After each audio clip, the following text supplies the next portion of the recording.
I wasn't sure if I was actually asked about the cucumber. Yeah, you should ask about the cucumber. Hey, Will, why do we have a cucumber on the table? Well, Mitch, I'm glad you asked. So I got this cucumber out of the community garden over there, and I was just thinking about the guy that grew this. He's a Yazidi, and we've got a lot of Yazidis here in Lincoln. And his family came over after the wars. He was on our side. He was translating for some of our guys, right? And so after his term of service, he had to get out, So our government allowed him and his family to come over, and they resettled here in Lincoln. And so I was just kind of thinking about how cool it is that something so, I don't know, doesn't seem like a community garden would be that big of a deal, but it is that big of a deal because it's a point of contact, it's a point of connection with the wider community. And you can meet somebody from a completely different world, a completely different background. But they're really super sweet people. They've said that they want to share whatever they grow in the community garden. So they're doing all the work, growing it. We're letting them use our land, and then they want us to be able to get out of there whatever we want and feed us in addition to their family. So our teachers have been getting some of these. Hopefully some people on Sunday mornings have been going over there to see if something's ready to go and you can get it. So I just thought it was a really cool way, thinking about hospitality, thinking about the way the Spirit works. One model of talking about sanctification is a model of hospitality. And this is a partnership and a point of connection with the community. I just think it's cool. So that's why I brought the cucumber in. I wanted to talk about it. So, yeah. They are really neat people. I just met them last week. And yeah. Neat family. They're all working out in the garden. I think that was middle of last week. And gave me a sack full of cucumbers and zucchini to take home. So, yeah. Good stuff. It is good stuff. It actually tastes way better than what you often find at a grocery store. Sorry for anybody that works at IV, but you didn't personally grow that, so I'm hopefully not hurting your feelings.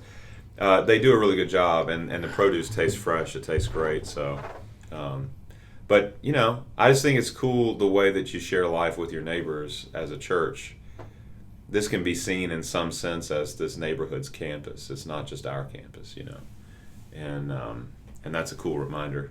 Cuke is a cool reminder of. Get it? Because it's cool as a cucumber. Yes, yeah. Are we not telling dad jokes on this podcast anymore? No, we should. We should. There should be more dad jokes. Yeah. Okay.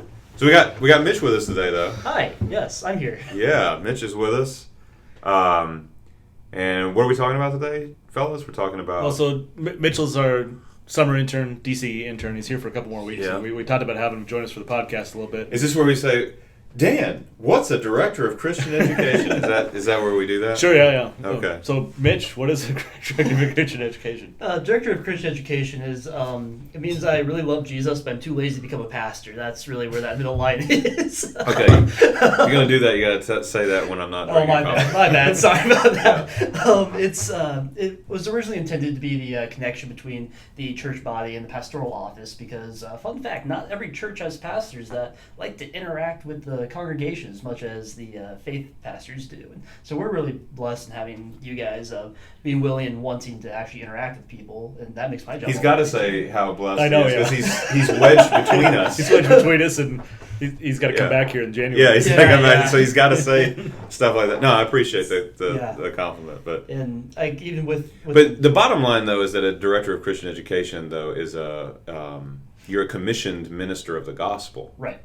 So you're a minister of the gospel. You're a minister of the church, and people unfamiliar with the role of a DCE, it's actually pretty flexible. There's a broad range of things that you might find a DCE doing. Very much so, yeah. So the official statement is, I am certified to teach the gospel from cradle to grave. So any age, I'm able to do it. Most DCEs you'll see working with youth, and that's what I'm specifically, technically working with, even though that may change here and there.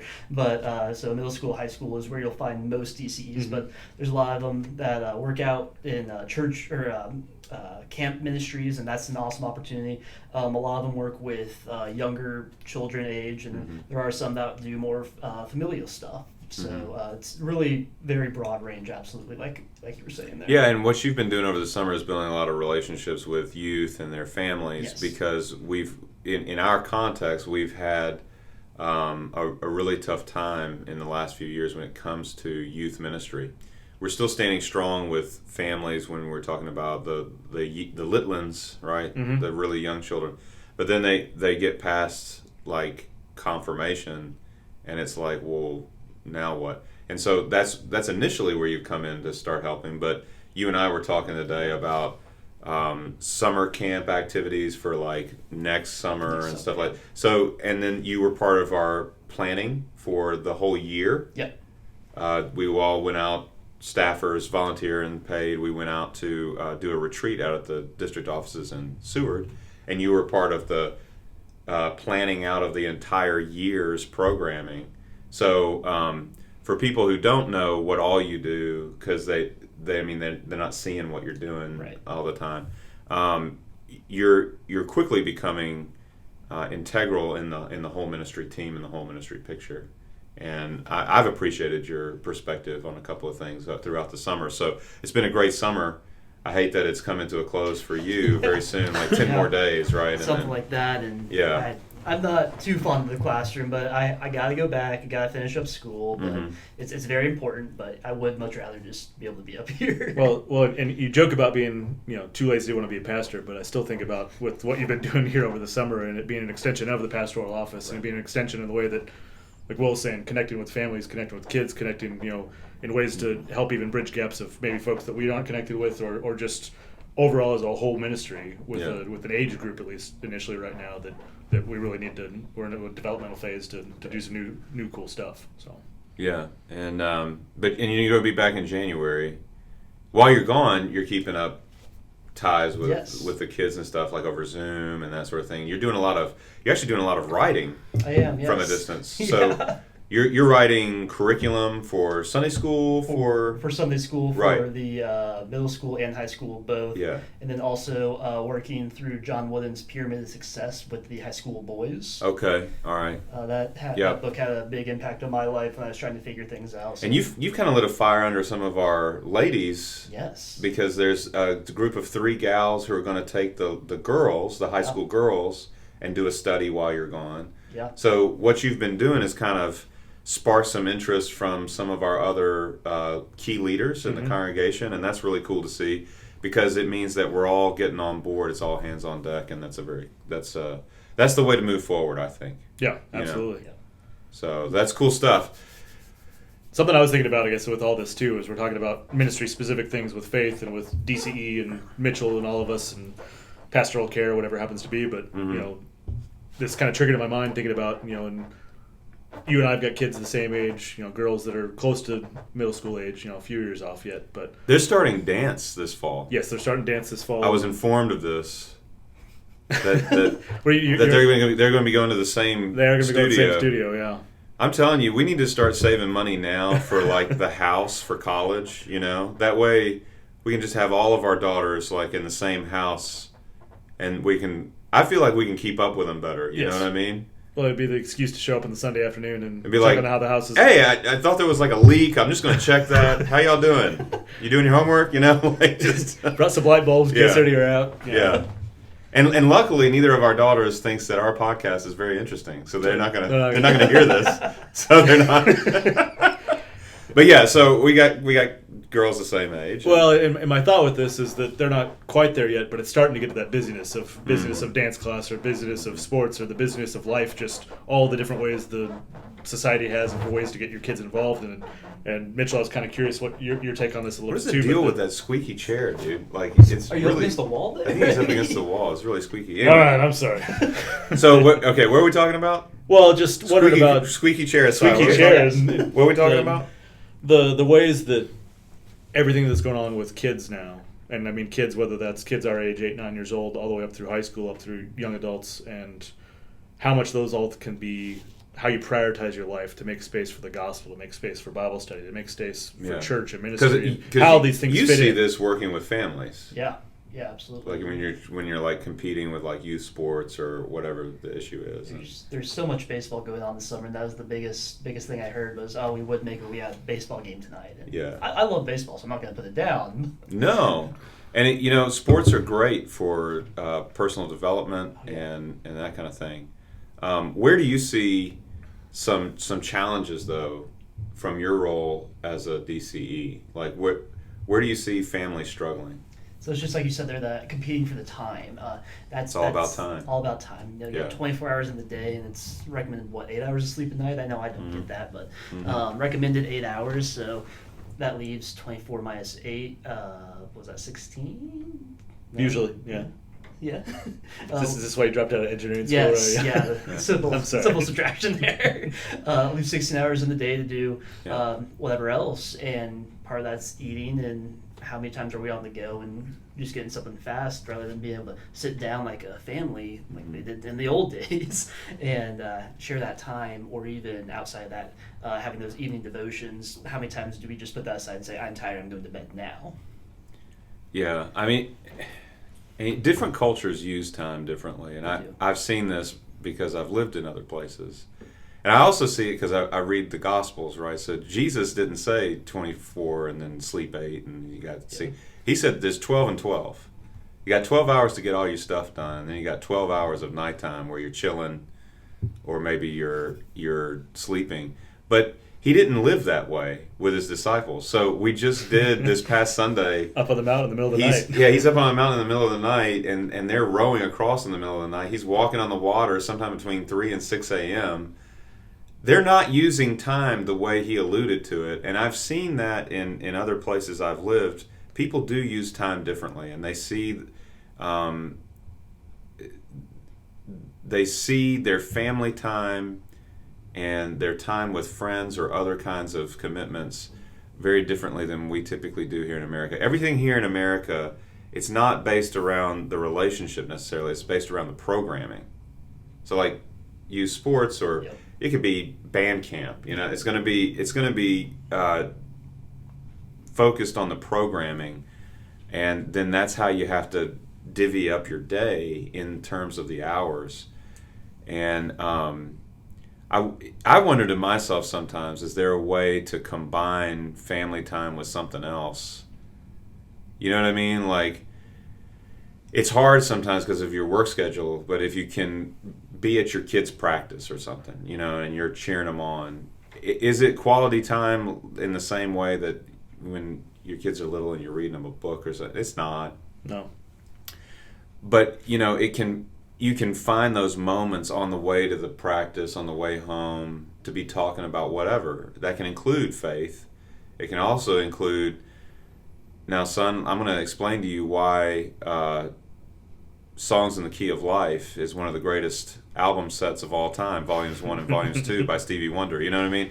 You can talk about the important stuff of life, there, back. These can be precious kind of moments that you steal for yourself and with your family and with your kids. But I don't think anything replaces carving out time where it's not programmed around the activities. And I think that's the challenge about, let's say, family devotions. When family devotions start to feel to me like it's one more programmed event. Well, and that's where my brain's going with it a little bit, just as we talk about it and think about it, is how much, whatever it is, so it's our daughters in dance class, it's a programmed event, but it's geared toward it in a consumeristic kind of way. Right. Doing it because their daughters get this and this, and they get to do this kind of, learn these dance moves, they get to do this kind of recital. You get fed in that way. It's a transaction. Yes. And Yeah. so how many other things, whether that's sports, whether that's Yeah. whatever it happens to be. Well, if I get my kid on this traveling ball team, maybe he'll get a scholarship or whatever to college one day. Or just Yeah. simply just thinking I enjoy watching my kid, or the kid enjoys playing this sport, Yeah. all these different things, and so then when you're thinking about so many hours of your day chunked out and how you're consuming the day, Yeah. do you want to spend half an hour consuming the Bible? Right. See, and that's It's a weird way to think about it. well, but and then for me, I think that's why it doesn't work really well. Like one of my favorite times of the day is real early in the morning over a cup of coffee, and that's when Anna and I do our devotions. And it doesn't feel like a programmed event. It feels more like rhythm or cycle to the day. You know, so if you talk about whether you're going to think about it like 24 hours minus 8, or you want to talk about it 12 and 12, it's more like a rhythm or a cycle. You know, the sun comes up, sun goes down, you get up, you go to work, you lay down, you go to sleep.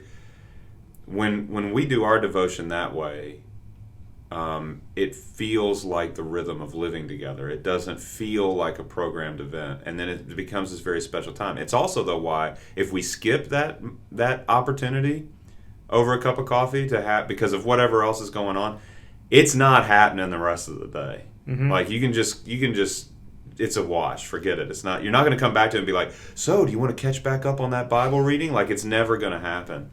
And I think for me, trying to keep family life, because all of ministry is life, all of life is ministry. Mm-hmm. Like we're always Jesus followers, right? And I just feel like the more we can do things like that to where it doesn't feel so dang programmed, to me it just feels kind of more natural. Like singing hymns together before bedtime. That's rhythm. That's not, you know what I mean? It's not a programmed event. And I think you said something about, not today, but I've heard, well, you've talked about this way before, and this is another thing I'm thinking about with the way that Paul talks about praying continuously. Yeah. And the opportunities that there's little moments, maybe it's after a ball game and you're with your kids on the way home, and maybe it was a horrible game and your kid struck out and lost the game, all this kind of stuff. Is that a little moment where maybe you could suggest to your kid that taking that up to pray on the way home? Well, okay. Or little moments that you can pray about, just the everyday stuff of life. I've actually got a story about this. Oh, I didn't know I had a story about this, but I have a story about I didn't know this. you had a story either. So. I didn't know you were going to say that. So I have a buddy in Omaha, Lutheran family. Mm-hmm. Obviously, they belong to a church there in the Omaha area, and but longtime Lutheran family. I actually served this family when I was the associate pastor at a church in Knoxville, Tennessee.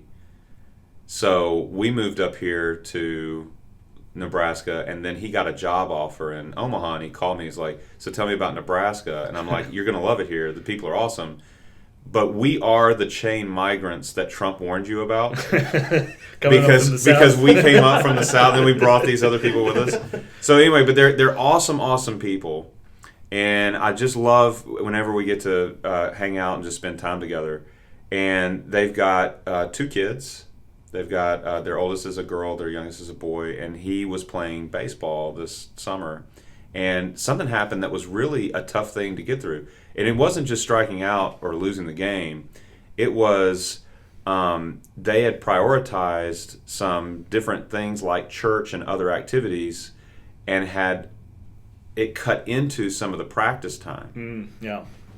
And the coach retaliated against this family and against their kid by benching him for the last big game. Because of how they chose to prioritize their time. Because of how they chose to prioritize their time. Not exclusively church stuff, but including their spiritual life. They just can't do everything. And so he's a real young kid. So they thought, well, this young, it's about learning the game and the love of the game. Not to some of these coaches, man. Right? So this coach penalized it. Can you imagine penalizing a little 8-year-old, 9-year-old kid? Penalized this kid and benched him for the last big game. And they knew it was coming because he told them ahead of time, by the way, this is now what you get. I mean, this is how petty this person is. So they went to him and they said, well, you're not going to play 1 inning. What do you want to do? And he said, I mean, get this. Isn't this baseball? In this character, listen to this, what this kid says. He says, I want to get in my uniform and I want to support the team. I mean, that's what it's all about, right? So they say, okay, so he dresses up, whatever. They're coming home, and now the waterworks start, right? Because this is hurtful. And the waterworks are starting, and he's like, I don't ever want to play the game again. And oh, wow. So this has been a really bad experience. And that's when they had to bring their faith into it. And they were like, okay, we're followers of Jesus, so what are we going to do with this? And they did talk it on the way home, and then when they got home, they did get together as a family, and it was family prayer time. We're taking this to the Lord right now. And they talked to him about how they thought he displayed good character. They tried to encourage that, right? And then they were trying to deal with, well, what do we do when we live in a world where people, because you got to deal with people. And most of your problems are people related. You know what I mean? Like most of your problems are people related. What do we do when the coach is a jerk? You give space to lament, or you give space to talk about the anguish openly. Because this won't be the last time. What do you do when your boss is a jerk? You know what I mean? Like, what do you do when somebody else's actions have harmed you in some way? And how do we view this specifically through the lens of our faith? That turned into really super quality time, even though it was a tough lesson for this young kid. So, Mitchell, what do you think in terms of either things you've seen over the summer here, faith, or just back down in Austin to go back down to school, and ways that we're trying to juggle this balance of busyness of life versus we're all children of God that are trying to live our life of faith in the midst of the laments of life or wherever they are? Yeah, I mean, hats off to that family for taking an opportunity right then and right there to go ahead and bring it to God, because I know that I don't even always do that. I try to solve everything internally, so that's a great example right there. And I think that we as a church can do a better job of just being like, hey guys, do actually take it all to God in prayer and actually support that, rather than just kind of pushing it under the rug as I do a lot of the time. I think that's it. Don't you have to do that to be Lutheran? Just push it way, way down. Is that a prerequisite for becoming Lutheran? I don't think I've ever pushed anything down. No. Okay. Right. That's never happened. No. It's never happened. Right. Yeah. And But even more than that, specifically talking to the parents as to how to talk to their kids, because I took a class where it's called family ministry, and we talked about how the church has a very small percentage. Again, going back to time here. I'm sorry, just going back to time constantly. Yeah. But very small percentage of each week with the kids. But parents have so much more time with their kids each week. So how can we best prep them to be able to talk to their kids when they are going through those difficult situations, and help them to see that, yes, the world is not perfect, but God is, and we can take everything to Him because He tells us to throw His yoke on to Him. Well, and all we're really talking about right now is just Deuteronomy. You know, the Lord saying, this is how you pass on the faith to your kids, your family. Yeah. You talk about it when you get up. You talk about it when you lay down to go to sleep. You talk about it along the road. You talk about it in the truck to Home Depot. That's the Will Miller uninspired version of Deuteronomy. I think that's Deuteronomy 6 whereabouts. Yeah, it's Deuteronomy 6, right? Yeah. That's the chapter. I forget the verse. I think it's like starts around 11-ish or something. Home Depot line? Yeah, that's the Home Depot line, yeah. On Taco Tuesday, Yes. right? Yeah. So that's all we're really talking about, but what that has to look like is a personal decision that I think gets made in families depending on the dynamics in your own family. But it would have to be intentional, right? You'd actually have to think about it for a minute. You'd have to decide, this is how I'm going to kind of attack this. But I think it's as we think through this, the comments you make about rhythm. It becomes part of the rhythm of life. It's not a consumer blocked out time that this is the thing that you have to do in this moment. No. But it's a rhythm of, here's the time that I got kicked in the face. Right. Part of my rhythm is then, as a family, we take that in prayer. Right. Or part of my rhythm is a day. Sometimes you got to slow down in the middle of a day. Yeah. You know what I mean? Like, oh, that just happened, right? And recognizing that you got to, this thing's coming up. Don't care. We're taking a minute. We're taking a deep breath, and we're taking it to God in prayer. One of the times I like to do it just personally is just as I'm driving, because there's always time. I mean, it's easy to flip on the radio and hear the latest about how good or bad the Husker football team is going to be here next month, or where the risk dials are. Yeah, the risk dials and all the COVID scares. We got all the risk dials now. This is the COVID risk dial. There's the terrorist risk dial. There's the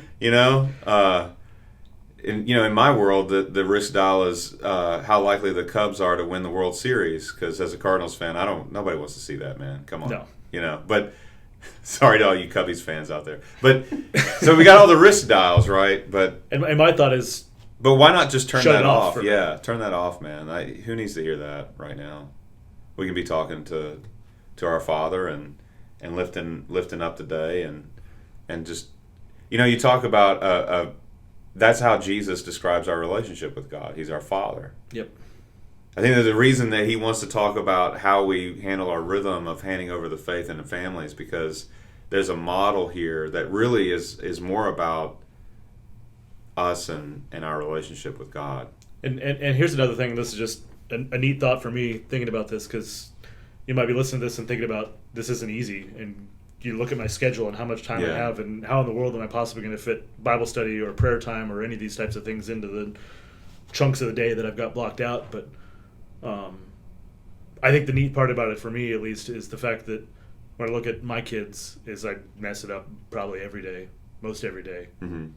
And do you ever pray, Lord, forgive me for how I screwed up my own kid? Like, is that just me? Am I the only one that prays? Maybe that? not those exact words, but yes. Yeah, okay, yeah. I know I'm going to eventually. But. Yeah, right. Yeah, that's it. But there's part of it that those moments that you screw up also then become those moments. Yeah. Because then, now it's a moment to teach reconciliation, maybe, and what forgiveness and and I just anyway the stumbles then become moments to come together as a family. I don't think easy hard is a very helpful for me. I don't care what it is I'm thinking about doing. If I'm thinking about like my degree program when I was doing that, or if I'm thinking about being a pastor, or if I'm thinking about being a DCE, or if I'm thinking about my marriage, if I'm thinking about raising my kid, if I'm, I don't care what it is that I'm talking about. For me, easy hard has never been a very helpful framework for thinking through whether or not I'm going to do something. Because what I've noticed in life is that some of the most rewarding things that I've ever done were all really hard. So if we're going to go easy hard, like that's not helpful for me. Or if it is, it's helpful for me to go, well, how hard is it? Well, then it might actually be worth something. You know what I mean? So now my interest is piqued. You know. So I think for me a more helpful framework for thinking about whether or not I'm going to really commit to doing something is it has to do with value. And we talk about our values, like family values, Nebraskan values. Mm-hmm. But for me, value has always been a better way of thinking about whether or not I'm going to commit to something. What is the value that I'm going to find here? What's the... And I don't mean this in a transactional way. I don't mean like just what am I going to get out of it. I also mean it in the sense of how much am I going to end up investing in this person or this process or this thing or whatever. Mm-hmm. Because frankly, what you invest in somebody else or you invest in a process, that ends up being some measure of its worth to you or their worth to you. If you ever notice, the more you invest in a person, the more they're worth to you. Or you're showing value by how you show up. Right. Yeah. So I think in terms of value more than I think in terms of easy hard, because some of the most important things that I've ever done in life were all very hard. And it actually weirdly made me love and hate it more, but love it more. Yeah. So do you, when you joke about not loving the classroom necessarily, is that you're thinking that's what it's going to be like for this fall when you head back, or? I mean, there's definitely going to be value in it, and again, not the transactional value, but I will legitimately be in things I can then share with others, and it will help within the ministry concept or structure here. So, yes, it's not my favorite thing, but there is that value in it, so it is beneficial, and I will continue to work hard and make mom and dad proud. I'm pretty sure they're listening, so I have to say that one. Well, and when you talk about value there, what you're investing in the classroom, we're actually going to be the beneficiaries of as a congregation, because you come back. Yeah, so thank you. Yeah, because then you pour it back into how you show up as a minister, and that's awesome. I can't wait for you to be back here in the wintertime. I think it's crazy that anyone would ever move to Nebraska in the wintertime, personally. I think it's a terrible idea. No one should ever do it. I moved here in the wintertime. I guess I should have asked everybody else, but yeah. What was your first day? It was Christmas, right? Yeah, my first sermon here was Christmas Eve. And so we'll get you moved in one way or the other. Hopefully there won't be like 13 inches of snow on the ground or something, but we'll work it. That did happen this last winter, so yeah. I mean, Texas, it happened too this past winter. So okay, all right. That's because we've raised. Remember, Carly Barrett made everybody raise all that money for relief efforts because they were like, they're Texans, they don't know what to do when the pipe's free. And she's not wrong. I know, but I just thought it was funny that Carly she got a burr in her saddle about it. She's like, we got to get this done. She did a great thing. That was really a lot of work, and she really got people organized and motivated, and I'm still remembering about that. Oh, and by the way, we got the final number on the Tanzania. Speaking of people getting motivated, Tanzania. And Tanzania, the evangelists. motorbikes. Yep. This episode's been cool. It's been kind of all over the place, Yes. but I like it. Welcome to youth life. Yeah, I know. This is how the conversations go in the shed sometimes. you're not I'm sure. wrong. Yeah. Here's the number. So the number came in. Our final number is $35,488. They needed 30 for the current 30 churches that they had planted. But if you remember, They're doing 5 more. they're doing 5 more this month. So they've already got the next 5 Yep. means of transportation for the next 5 churches. This is so awesome. Everybody's faithfulness to the Spirit's leading and the call of God. This is awesome stuff. And that it means that the work is not slowing down over there. We partnered effectively to say, no, go faster, go. And to not only meet but exceed the need. Yeah, well, all the way to the future need. Yeah. That means that this is really from God. I believe. I'm getting goosebumps. Yeah. This really is from God because it means that He already had this in His heart, and it's happening. Yep. And He just makes it happen. And so, thank you again to all of you who are praying and partnering with this ministry. That's a really cool thing. So, all right. Well, thanks, Mitchell, for joining us. I don't know what we'll bring in next time, if it'll be a cucumber or if it'll be a zucchini or whatever, or a tomato. But We had a penguin a few weeks ago. we had a penguin a few weeks ago. But we'll come back at you in a couple weeks. All right. Sounds good.